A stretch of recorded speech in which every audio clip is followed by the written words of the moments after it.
something with a bit of defensive incompetence, which we always like. What we don't like is this absolute flagrant dive, and then to claim a penalty, horrendous.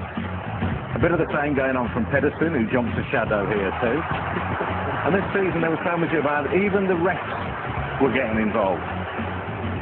Chris Foy jumps a shadow too. Well, why shouldn't I go for something too, he seems to say.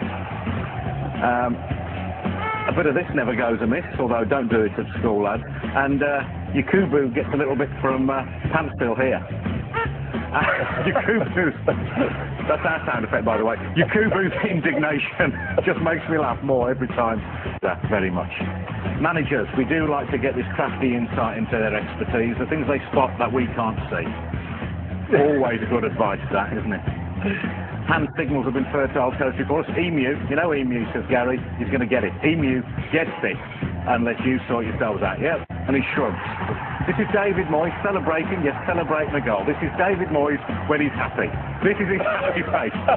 In a moment he'll turn round, whip his coat off, and fling it angrily at his own bench. Not quite sure what that's all about. Here's a metaphor for Man City's whole season. The manager stands up, the chair flicks back, and he nearly ends up on his ARSE, but just about saves himself, as he has done till the end of the season. And this is a champagne moment. Mike Phelan sees a balloon. He decides to get rid of the balloon by popping it. The biggest shock of Fergie's season. Mike, I'd be careful if I was you. You might kill him with the shock, although maybe, Mike, that is what you were thinking of. Kill him, John. My favourite fans of the season?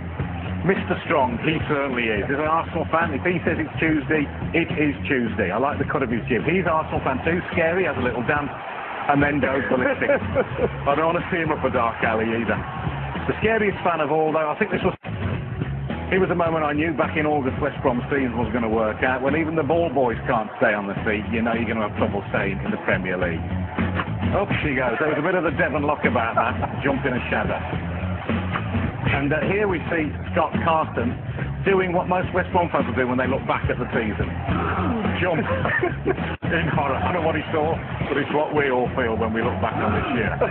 Horrendous stuff. And finally, we don't want to see this. It's mascot abuse in the light of day at Stoke. It's quite disgusting. I can't believe we're showing it again, even if he is only pulling his tail out.